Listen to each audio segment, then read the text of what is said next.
Discover the 30 worst American car engines ever built. From overheating nightmares to oil-burning disasters, these engines ruined reputations and frustrated owners. Join us as we dive into the engines that tarnish the legacy of some iconic cars. Kicking off our countdown at number 30 is the Ford 6.0-liter Power-Stroke diesel, an engine that promised power and efficiency but delivered nothing but headaches and heartaches. The Ford 6.0-liter Power-Stroke diesel, launched in 2003, promised to revolutionize Ford's Super Duty lineup with better power, efficiency, and emissions than its 7.3-liter predecessor. With 325 horsepower and 570 pound-feet of torque from its V8 layout, it seemed promising on paper. Reality told a different story. The engine quickly became notorious for multiple critical failures. Its EGR system would clog with soot, causing power loss and shutdowns. Weak head bolts led to frequent gasket failures, especially with aftermarket modifications. Oil cooler problems, turbocharger issues, and FICM malfunctions plagued owners, while its complex design made repairs extremely difficult. The term bulletproofing emerged specifically for this engine, referring to necessary reliability upgrades costing upwards of $8,000. The situation got so bad that lawsuits ensued, with Ford eventually suing Navistar, their manufacturing partner. Fleet operators abandoned Ford, and resale values of affected vehicles plummeted dramatically. The 6.0-liter Power-Stroke stands as a rare engine that managed to alienate both performance enthusiasts and conservative fleet managers alike, marking one of the most significant missteps in Ford's diesel history. Next up at number 29 is the Ford 2.3-liter Lima Inline-4, an engine that proved you don't need a big displacement to be a big disappointment. While the 2.3-liter Lima Inline-4 might not be as catastrophic as some others on this list, its longevity masks its mediocrity. Built in Lima, Ohio, hence the name, this engine debuted in the mid-1970s and found its way into a staggering variety of vehicles, everything from the Pinto and Mustang II to the Ranger pickup and Ford Aerostar van. It was a Swiss Army knife of small displacement engines, only without the sharpness. The Lima 2.3 was an overhead cam, cast-iron block and head four-cylinder designed during the fuel crisis era. It was supposed to be Ford's answer to the rising popularity of efficient Japanese and European four-cylinder engines. Instead, it became a slow, noisy, vibration-prone relic that overstayed its welcome. Early versions barely made 88 horsepower. Later turbocharged versions could hit 190 horsepower, but only with considerable stress.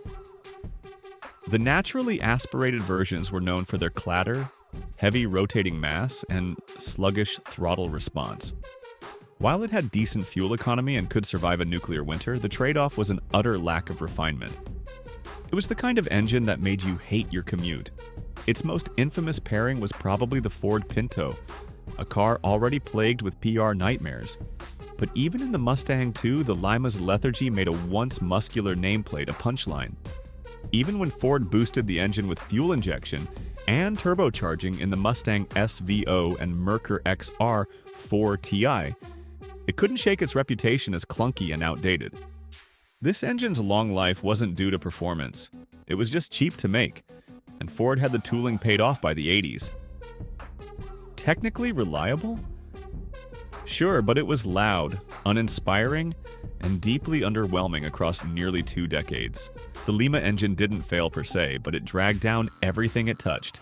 Coming in at number 28 is the GM 2.5-liter Iron Duke Inline-4, an engine that was supposed to be a reliable workhorse but ended up being a reliable nightmare. The Iron Duke, a name that suggests strength, durability, and old-school American grit.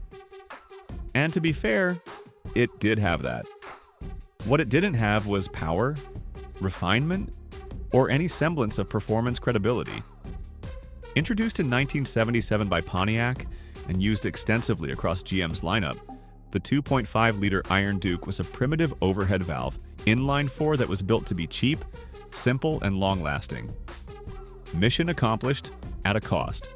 With just 85 to 110 horsepower depending on the model year, The Iron Duke made economy cars feel like punishment.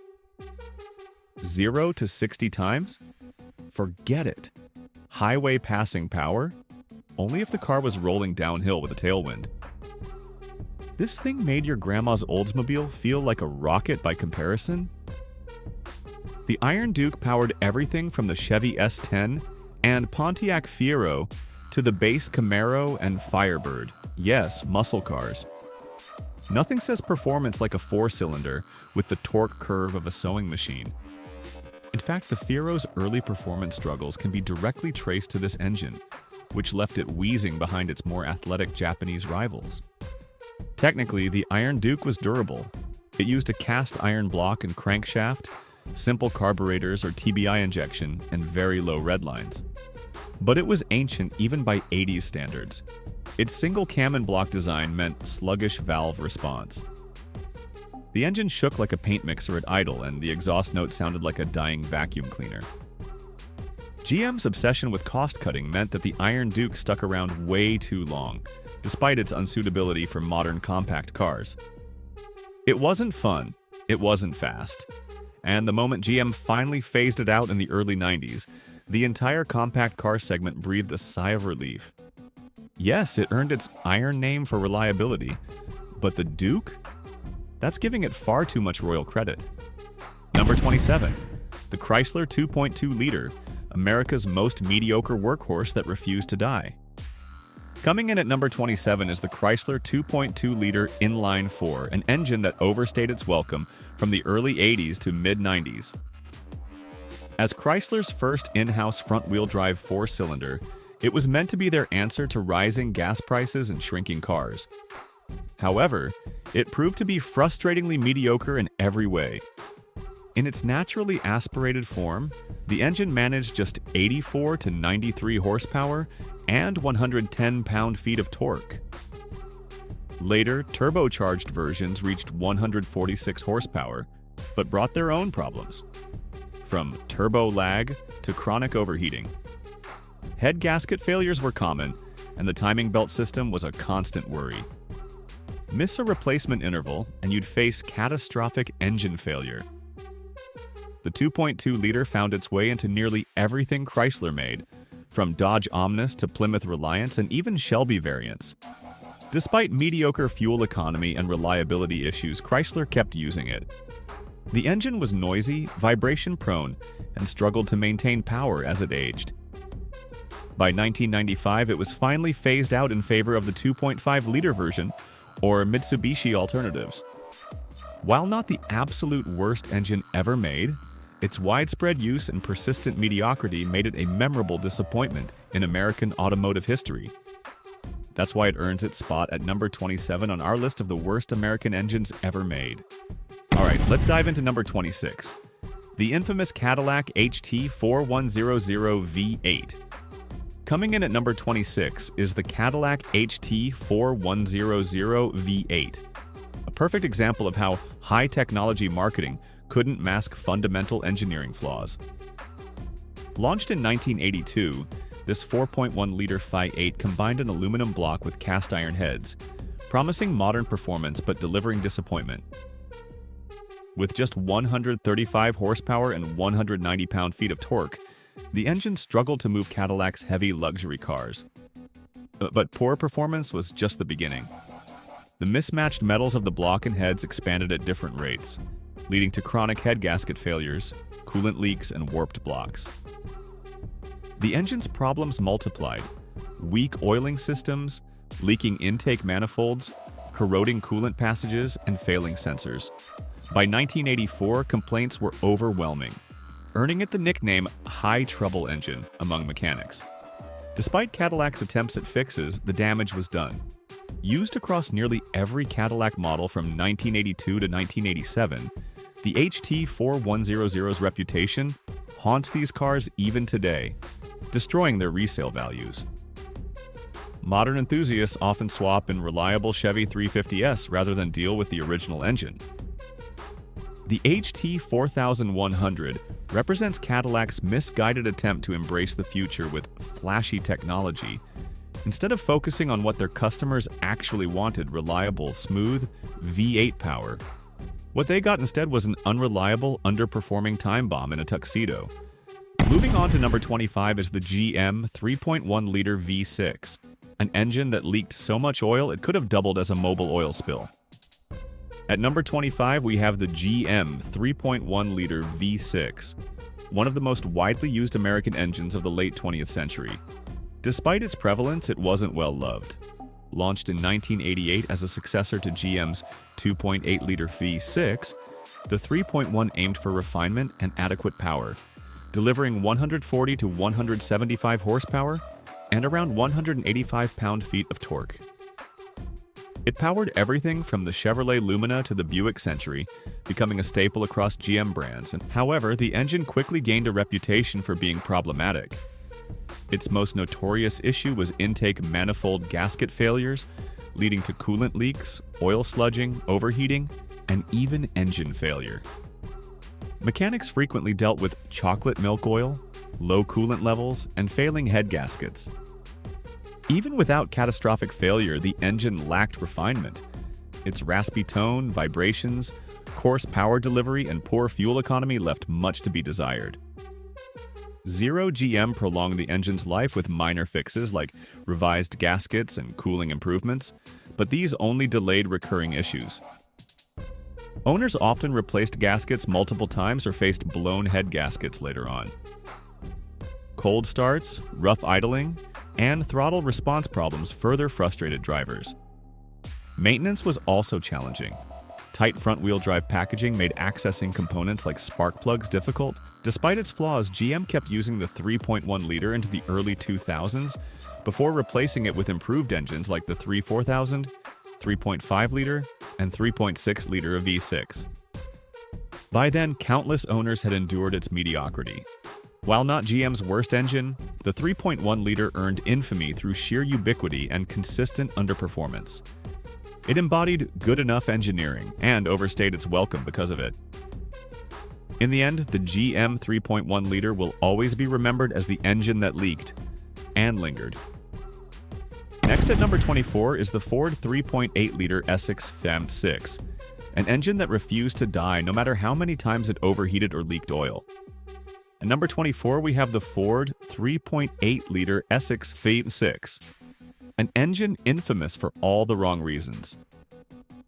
Introduced in 1982, it powered family sedans, minivans, and SUVs for an astonishing 26 years. Despite its widespread use, the Essex 5.6 became a symbol of frustration rather than reliability. The 3.8-liter was designed as a fuel-efficient alternative to larger V8s, intended for mid-size vehicles like the Ford Taurus, Mercury Sable, and Ford Windstar. On paper, it seemed practical, a smaller engine with decent power.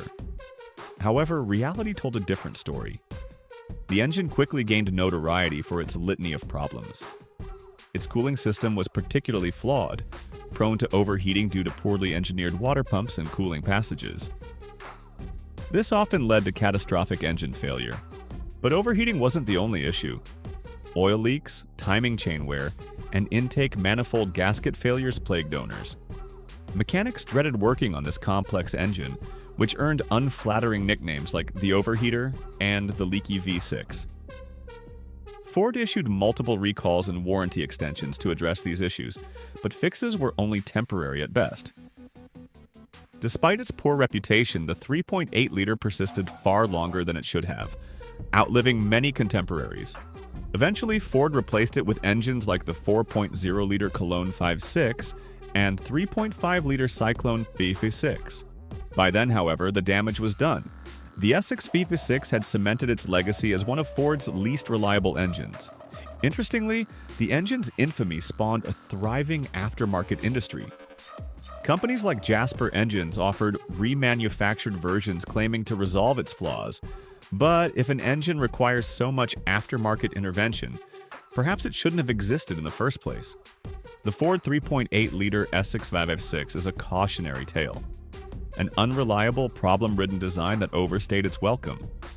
While it provided plenty of material for complaints, its enduring presence remains a mystery and a lesson in what not to do when building an engine.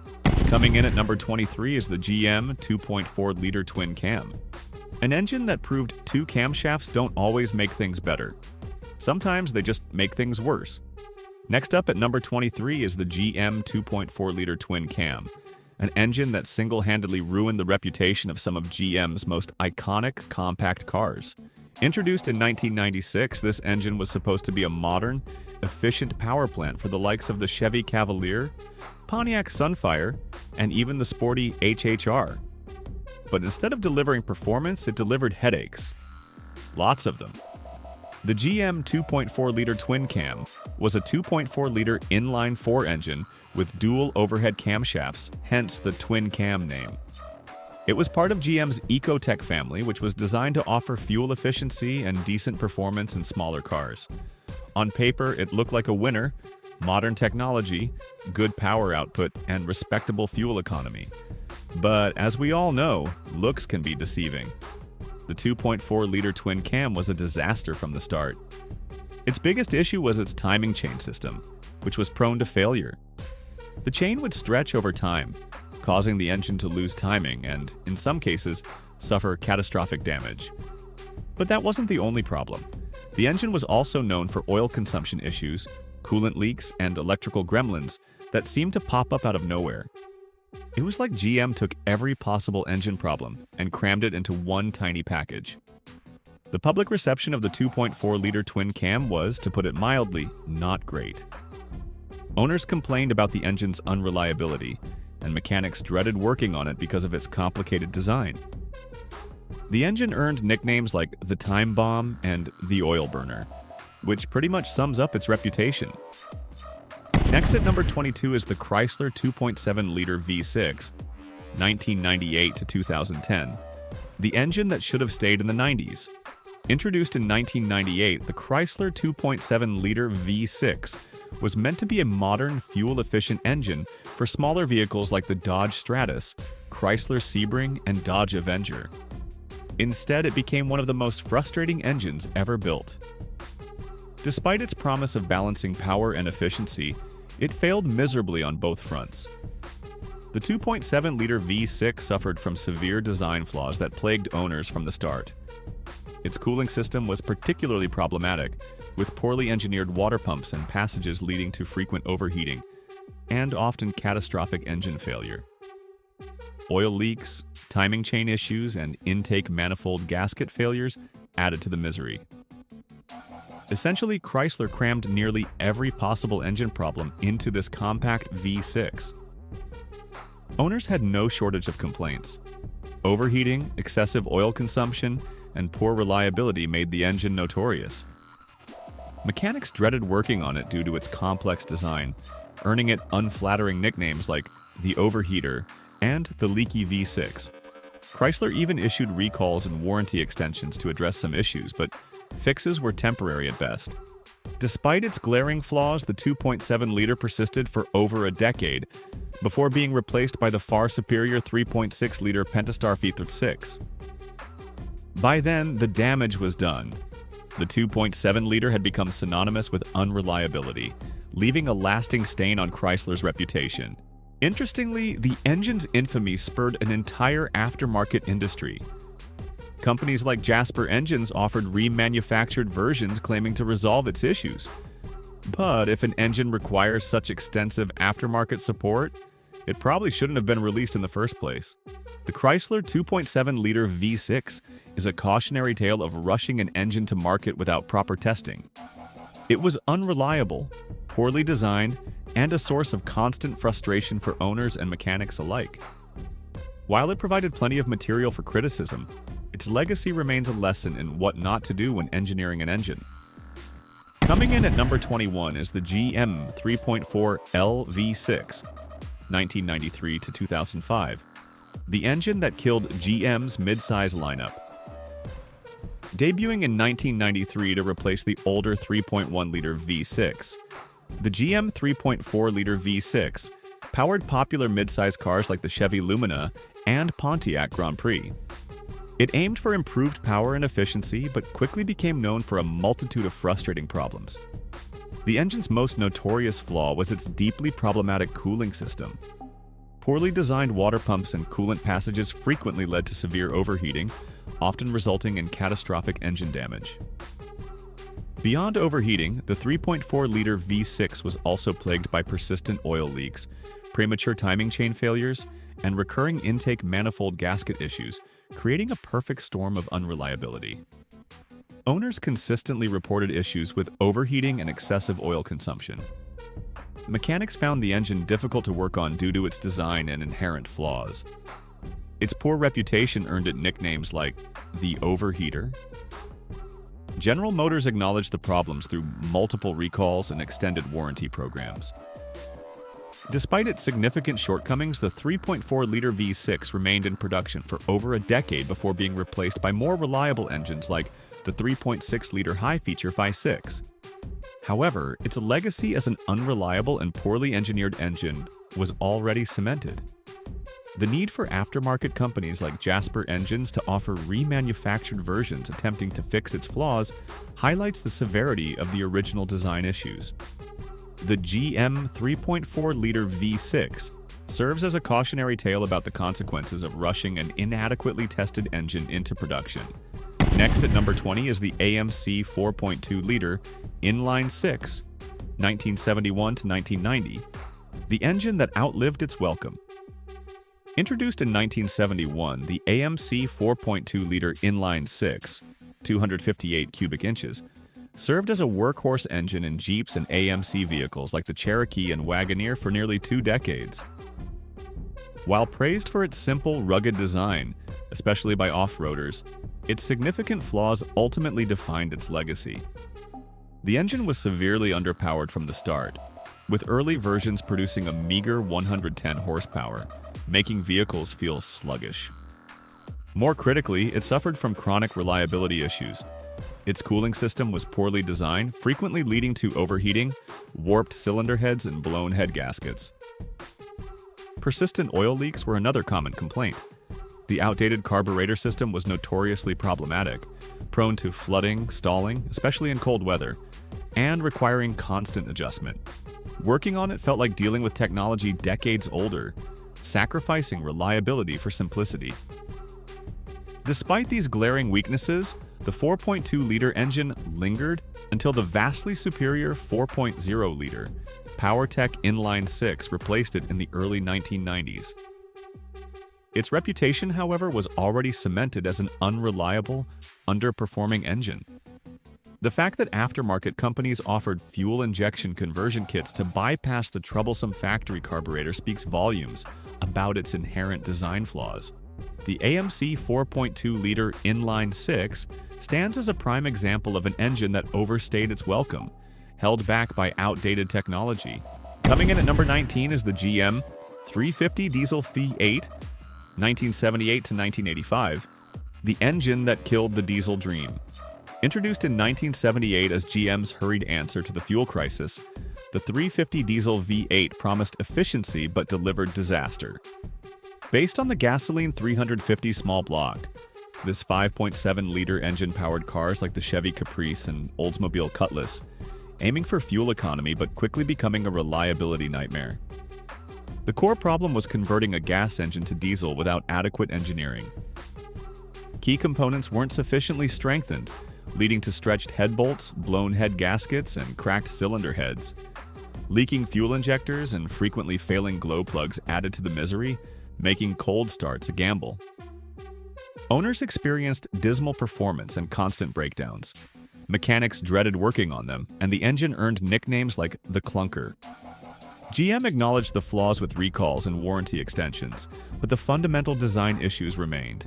Despite its terrible reputation, the 350 diesel lingered for nearly a decade before the much-improved 6.2-liter diesel replaced it.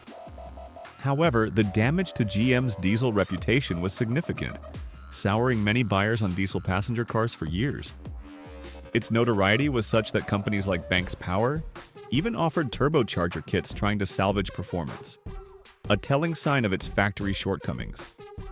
The GM 350 diesel stands as a cautionary tale of rushing an untested design to market. Its poor engineering and legendary unreliability earned it a permanent spot among the worst engines ever produced. Next at number 18 is the Ford 4.2-liter Essex V6, 1997 to 2008, the engine that tested owners' patience. Introduced in 1997, the Ford 4.2-liter Essex 5.6 was meant to fix the issues of its problematic 3.8-liter predecessor. Found in vehicles like the Ranger, Explorer Sport Track, and some Mustangs, it aimed for better performance and efficiency but largely failed, inheriting old flaws and adding new ones. This 4.2-liter engine quickly became known for serious reliability issues. Its cooling system was particularly troublesome, featuring a poorly designed water pump in passages that often led to overheating, especially in traffic. This frequently resulted in costly engine damage. Oil leaks and timing chain problems, reminiscent of the 3.8-liter, also plagued the 4.2-liter V6. Owners faced constant frustration with overheating and oil consumption issues. Mechanics found it difficult to work on due to its design and inherent flaws, earning it nicknames like the Overheater 2.0. Despite these problems, the 4.2-liter Essex remained in production for over a decade, before being replaced by the vastly superior 3.7-liter Cyclone 5.6. The engine's reputation for unreliability was so widespread that companies like Jasper Engines offered remanufactured versions attempting to correct its factory shortcomings, a testament to its original flaws. The Ford 4.2-liter Essex 5.6 serves as a stark reminder that replacing a bad engine doesn't guarantee success if the underlying design issues aren't fully resolved. Its legacy is one of unreliability and frustration for countless owners. Coming in at number 17 is the Jeep 2.5-liter inline-4, 1984 to 2002. The engine that should have stayed in the 80s. Introduced in 1984, the Jeep 2.5-liter inline-4 became the standard engine for compact models like the Cherokee, Wrangler, and Comanche. Intended as a fuel-efficient choice for these smaller Jeeps, it instead earned a reputation for being underpowered and unreliable. Producing barely over 100 horsepower in early versions, the 2.5-liter struggled significantly, especially in the Cherokee, making acceleration sluggish. Beyond its lack of power, the engine was riddled with fundamental issues. Early carbureted versions were notoriously finicky, prone to flooding and stalling, particularly in cold weather. Cooling system problems were rampant, leading to frequent overheating and potential head gasket failures. Oil leaks were also common complaints. Mechanics often compared working on it to dealing with much older, simpler engine technology, highlighting its outdated design even during its production run.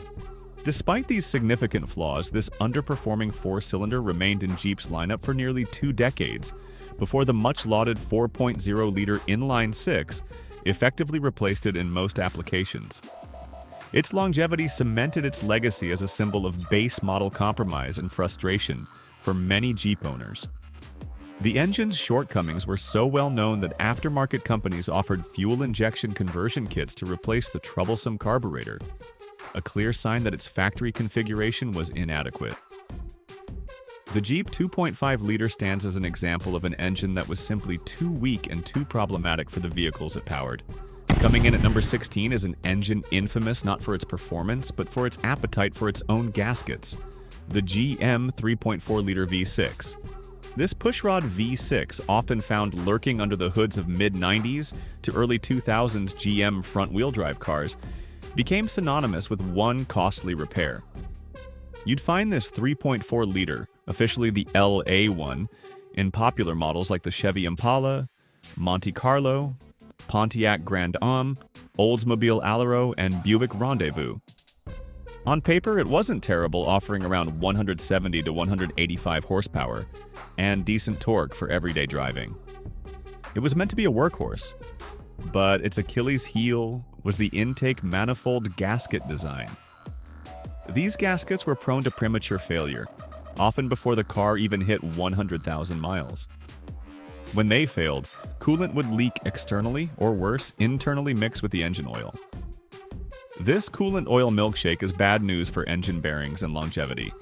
Catch it early, and you faced a significant repair bill. Ignore it, and you were looking at catastrophic engine failure, often totaling the car.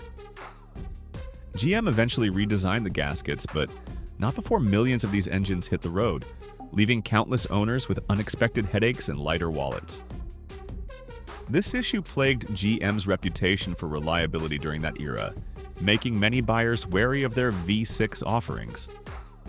While not the worst engine GM ever made, the sheer volume of failures and the frustrating nature of the intake gasket problem earns the 3.4-liter V6 its spot on this list. Next up at number 15 is an engine that promised innovation but delivered frustration: the Oldsmobile Quad 4. Introduced in the late 1980s, this was Oldsmobile's high-tech gamble. A dual overhead cam, 16-valve inline 4 designed to offer V6 power with 4-cylinder efficiency. Found in cars like the Olds Cutlass Calais, Pontiac Grand Am, and Buick Skylark, the Quad 4, initially displacing 2.3 liters, certainly revved high and made decent power for its time, starting around 150 horsepower. It was one of GM's first truly modern multi-valve engines for mainstream cars, moving away from traditional pushrod designs. However, early versions, pre-1990, were notoriously rough and noisy, lacking balance shafts. They also developed a nasty reputation for head gasket failures.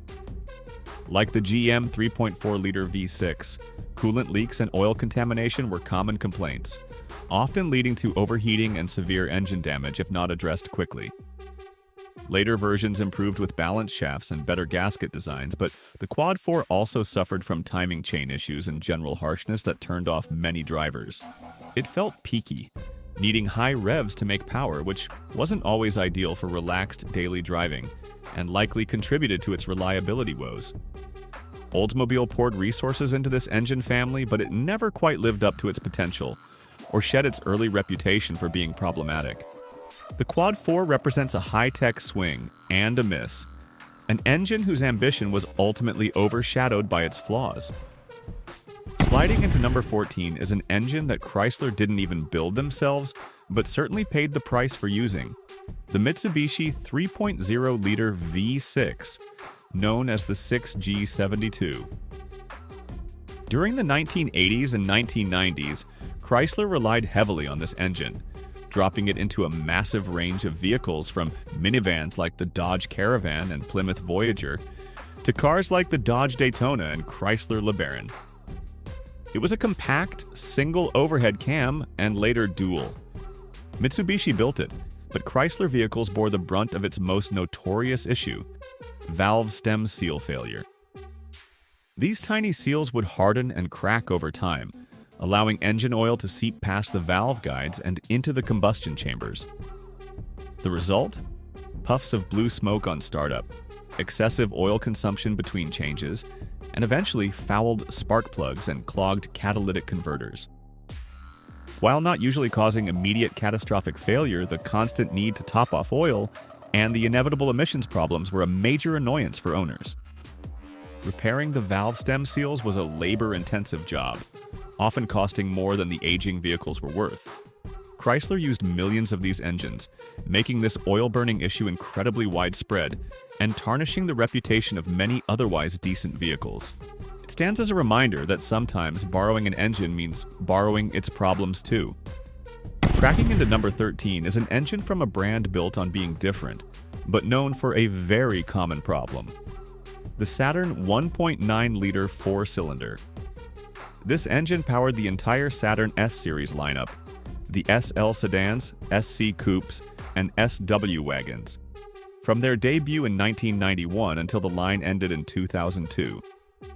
It came in two main flavors: a simpler single overhead cam, SOHC version, and a peppier dual overhead cam, DOHC variant. While praised early on for decent fuel economy and innovative lost foam casting, these engines quickly developed a notorious thirst for motor oil. Many owners reported burning a quart of oil or more between changes, sometimes much sooner, due to issues with piston rings and cylinder bore tolerances. Ignore the frequent top-offs and you risked running the engine dry, leading to severe damage. It became a ritual for Saturn owners to check the dipstick constantly. The DOHC versions also had issues with timing chain tensioners and guides, leading to rattling noises and potential chain failure if neglected. Furthermore, the plastic intake manifolds were prone to cracking over time, causing vacuum leaks and poor running conditions. While Saturn cars had their quirky charm and loyal following, the 1.9 liters oil consumption woes remain its most enduring and unfortunate legacy. Revving into the number 12 spot is a V8 that powered millions of Ford trucks and SUVs, but became infamous for some truly maddening design flaws. The Ford 5.4L Triton. Found primarily in the best-selling F-150, Expedition, and E-Series vans from the late 90s through the 2000s, this engine was Ford's workhorse V8. It initially launched with a 2-valve SOHC design, later evolving into a more complex 3-valve SOHC version with variable valve timing. The biggest headache? Spark plugs. Early 2-valve engines had too few threads in the aluminum heads, leading to plugs literally blowing out of the cylinder head. Ford fixed this on the 3-valve engines with a revised head and a new plug design, but these plugs were prone to breaking off during removal, turning a simple tune-up into a nightmare. But the problems didn't stop there. The 3-valve Tritons also suffered from complex and failure-prone timing chain components. Cam phasers, timing chain tensioners, often made of plastic, and guides would wear out, causing the dreaded Triton tick, rough running, and eventually catastrophic engine failure if ignored.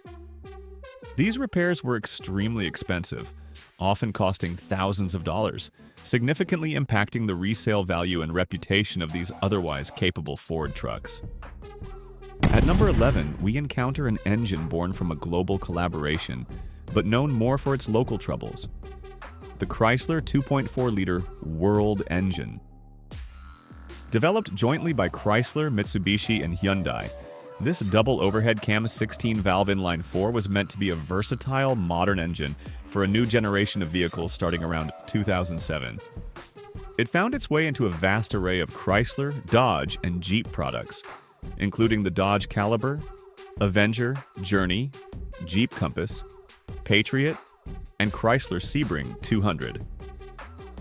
On paper, it offered reasonable specs, typically around 172 horsepower, aiming to balance power and efficiency for compact and mid-size vehicles. However, early versions quickly gained a reputation for excessive oil consumption, sometimes burning through quarts between oil changes, similar to the old Saturn engines.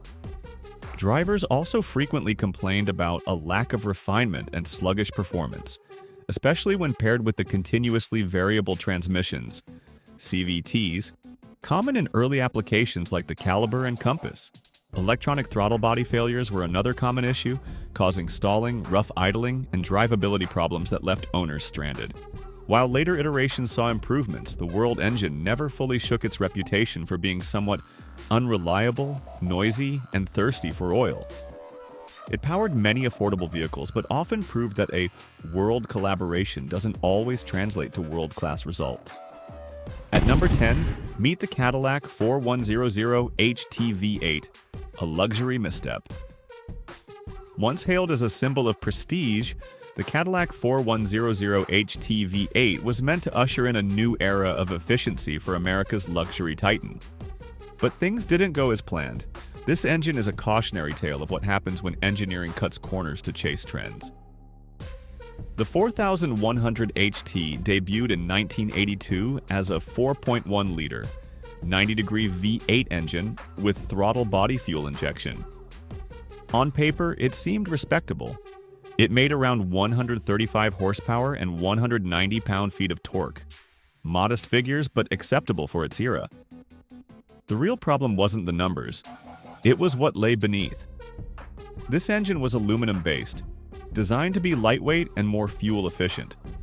A logical move post-1970s oil crisis.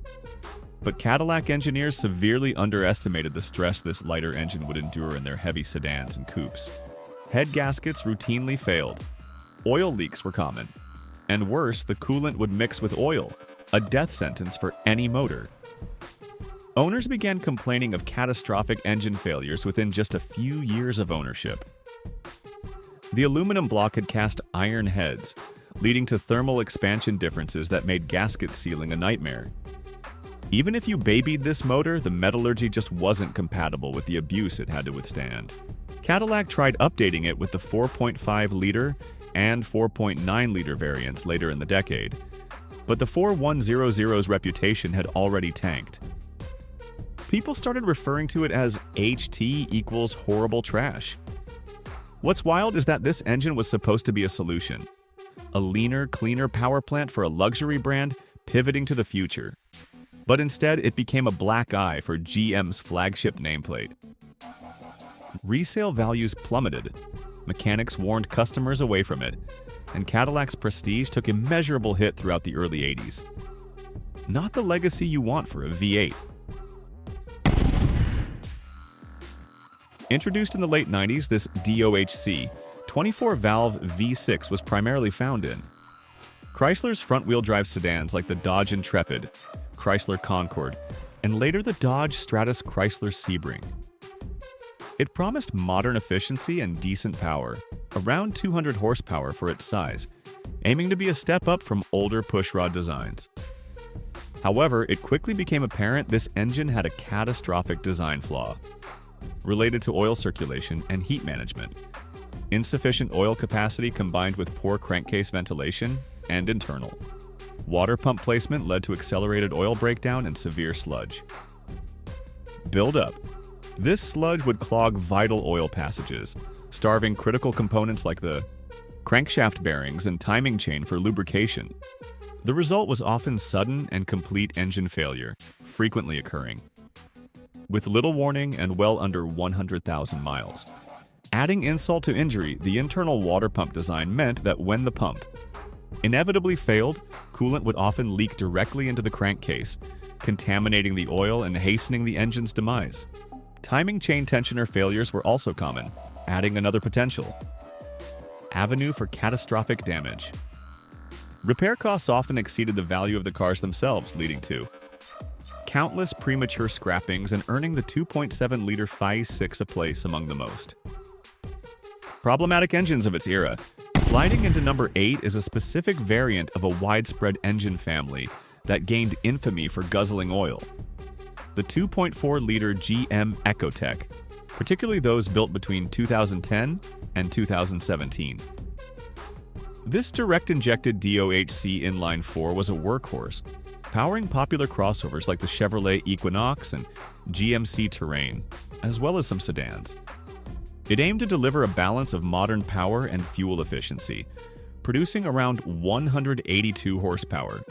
Unfortunately, a specific design issue with the piston rings in these direct-injected 2.4-liter engines led to excessive oil consumption for many owners. Low-tension oil control rings would allow oil to bypass into the combustion chamber, where it was burned off. This issue was exacerbated by extended oil change intervals. Owners reported needing to add quarts of oil between services, and if the level dropped too low, it could lead to timing chain issues or complete engine seizure.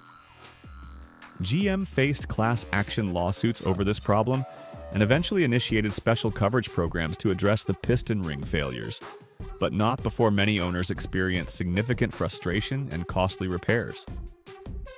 Timing chain stretch and high-pressure fuel pump failures were also not uncommon on these engines, adding to their list of potential woes. While the Ecotec nameplate covers many engines, this specific 2.4-liter direct injection variant earned its place here due to the widespread and costly oil consumption nightmare. Hitting hard at number 7 is a diesel engine known less for its power and more for its potential to drain bank accounts. The Ford 6.0-liter Power Stroke V8. Replacing the legendary 7.3-liter Power Stroke in 2003 for Ford's Super Duty trucks and E-Series vans, the 6.0-liter, built by Navistar, was meant to meet stricter emissions while increasing power. It featured advancements like electronically controlled variable geometry turbocharging and higher pressure fuel injection, boasting impressive numbers on paper. However, the 6.0-liter quickly became legendary for its catastrophic and wallet-busting failures. Head gasket failure was rampant, often attributed to insufficient clamping force from the factory torque-to-yield head bolts. The exhaust gas recirculation (EGR) cooler was another major weak point, prone to rupturing and leaking coolant into the intake, which could hydro-lock the engine or contribute to head gasket failure.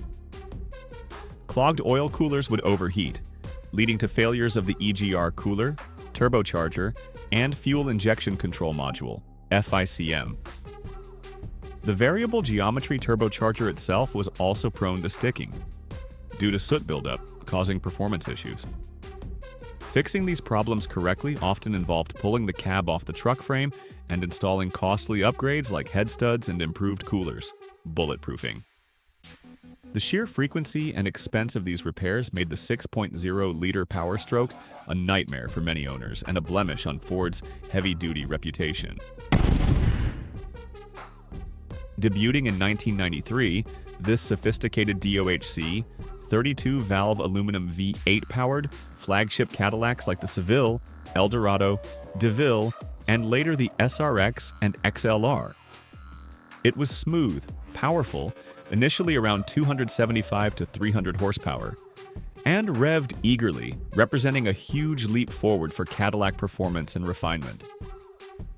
It even featured a limp home mode that could keep it running without coolant.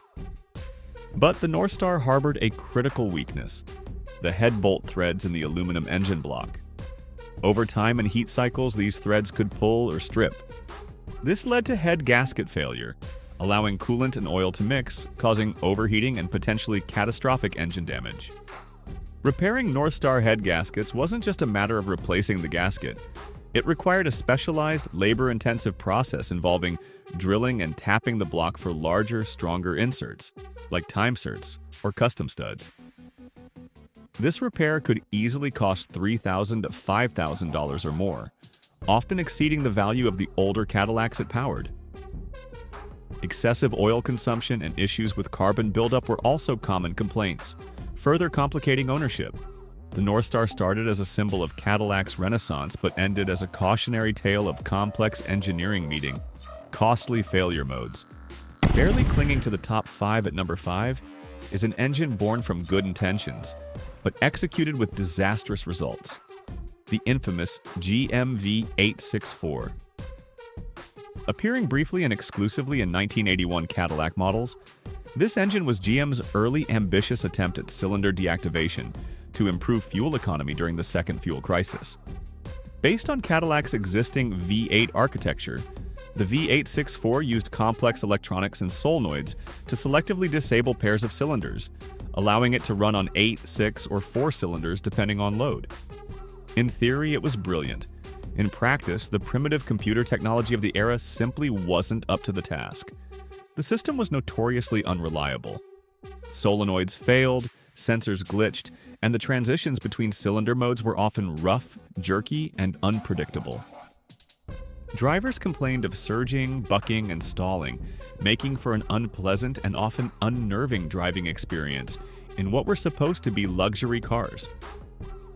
Mechanics were often baffled by the complex system, leading to many owners simply having the troublesome deactivation feature permanently disabled. The V864 lasted only one model year before Cadillac pulled the plug, replacing it with arguably even worse engines, like the HT4100. It stands as a prime example of technology rushed to market before it was ready. A noble failure that foreshadowed modern cylinder deactivation, but left a trail of frustrated Cadillac owners in its wake. Boosting its way into the number 4 spot is a family of engines that brought turbocharging to the masses but often left them stranded: the Chrysler 2.2-liter and 2.5-liter Turbo Y and Turbo 2.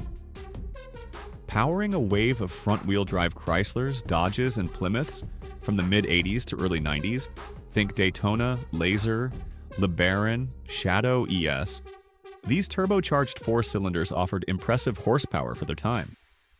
The Turbo Y added a turbo to the basic 2.2-liter, while the Turbo 2 featured upgrades like forged internals, a better turbo, and an intercooler, pushing output towards an impressive 175 horsepower. These engines made humble K-car derivatives surprisingly quick, delivering exciting performance on a budget. However, early turbo technology wasn't known for its longevity, and these Chrysler engines were no exception. Head gasket failures were common, especially when boost levels were increased or maintenance was neglected. Turbochargers themselves were prone to failure. The intense torque delivered through the front wheels resulted in massive torque steer, making the cars a handful under hard acceleration. Reliability was often spotty, compounded by the fact that many owners drove these cars hard, pushing the components past their limits. While they offered thrilling performance for the era, the Chrysler 2.2/2.5 turbos were fragile beasts that required careful maintenance and often led to expensive repairs, earning them a spot high on this list. Claiming the bronze medal of badness at number 3 is a V6 engine that powered millions of Ford vehicles but became infamous for one specific, costly failure: the Ford 3.8-liter Essex 5.6. This pushrod V6 was a mainstay in Ford's lineup for over 2 decades, finding homes in rear-wheel drive cars like the Mustang, Thunderbird, and Cougar, and front-wheel drive applications like the Taurus, Sable, and notoriously, the Windstar minivan. It was intended as a workhorse engine, offering adequate V6 power for everyday family vehicles and base-model pony cars. The critical flaw, however, was its propensity for head gasket failure, particularly in the transverse FWD installations found in the Windstar and Taurus Sable. Due to cooling system design and material choices, the head gaskets were prone to leaking coolant, often internally into the cylinders or oil passages. This could lead to overheating, hydrolocking, or catastrophic engine damage if not caught very early. Repairing the head gaskets was a common and expensive job, especially on the tightly packed FWD vehicles like the Windstar, where labor costs soared. While the issue was less prevalent in RWD applications like the Mustang, it still occurred often enough to tarnish the engine's overall reputation. Ford eventually addressed the gasket design, but not before millions of these V6 engines hit the road, leaving countless families facing unexpected and hefty repair bills, especially Windstar owners. At number 2 is the Pontiac Iron Duke 2.5-liter F4, the engine that just wouldn't die. The Pontiac Iron Duke 2.5-liter I4 was introduced in 1977 as a fuel-efficient alternative to larger, thirstier engines. It was supposed to be a reliable workhorse, powering everything from the Chevrolet Chevette to the Pontiac Sunbird and even the Grumman LLV mail trucks. But instead of delivering reliability and efficiency, it delivered nothing but headaches. The Iron Duke was a 2.5-liter inline-4 engine with a cast iron block and head. It was designed to be simple and durable, but it ended up being anything but. The engine was notoriously underpowered, producing just 85 horsepower and 123 pound-feet of torque in its early iterations. This lack of power made it a sluggish performer, especially in heavier vehicles. But the real problems went beyond its lack of power. The Iron Duke was plagued with issues like cooling system failures, oil leaks, and carburetor problems. Its carbureted design was particularly problematic, as it was prone to flooding and stalling, especially in colder weather. The engine's cooling system was also poorly designed, leading to frequent overheating and, in some cases, head gasket failures. Mechanics often joke that working on this engine was like stepping into a time machine, back to the 1950s when carburetors and simple designs were the norm. Despite its many flaws, the Iron Duke stuck around for nearly 2 decades. It was eventually replaced by the 2.2-liter Ecotec in some models and the 2.4-liter Twin Cam in others. But the damage was already done. The Iron Duke had become synonymous with underperformance and unreliability, and its legacy still haunts Pontiac to this day. Here's a fun fact. The Iron Duke was so notoriously bad that it inspired a wave of aftermarket upgrades. Companies like Howell EFI even offered fuel injection conversion kits to replace the troublesome carburetor. But let's be honest, if an engine needs an aftermarket overhaul to make it work, it probably shouldn't have been built in the first place. Coming in at number 1 is the Ford 5.4-liter Triton V8, the engine that broke hearts and bank accounts. The Ford 5.4-liter Triton V8 was introduced in 1997 as the successor to the legendary 5.0-liter V8. It was supposed to carry on the legacy of Ford's powerful and reliable V8 engines, but it ended up being one of the most problematic engines in Ford's history. This engine powered everything from the F-150 to the Expedition and even the Mustang GT, but its reputation was far from stellar. The 5.4-liter Triton was a 5.4-liter V8 engine with a cast iron block and aluminum heads. It was designed to offer a balance of power and fuel efficiency, but it failed miserably on both fronts. The engine was plagued with issues like spark plug failures, carbon buildup, and variable camshaft timing VCT solenoid problems. Its two-valve design was particularly problematic, as it was prone to carbon buildup on the valves, leading to misfires and poor performance. Owners of the 5.4-liter Triton had nothing but complaints. The engine was notorious for its spark plug ejections, where the spark plugs would literally blow out of the engine, causing catastrophic damage. Mechanics dreaded working on it because of its complicated design and the fact that many of its problems were inherent to the engine itself. The 5.4-liter Triton earned nicknames like the Spark Plug Launcher and the Carbon King, which pretty much sums up its reputation. Despite its many flaws, the 5.4-liter Triton stuck around for over a decade. Ford eventually replaced it with the 5.0-liter Coyote V8, which was a significant improvement in every way. But the damage was already done. The 5.4-liter Triton had become synonymous with unreliability, and its legacy still haunts Ford to this day. Here's a fun fact. The 5.4-liter Triton was so notoriously bad that it inspired a wave of aftermarket solutions. Companies like Jasper Engines and Transmissions even offered remanufactured versions of the engine, claiming to fix all its flaws. But let's be honest, if an engine needs an entire aftermarket industry to make it work, it probably shouldn't have been built in the first place.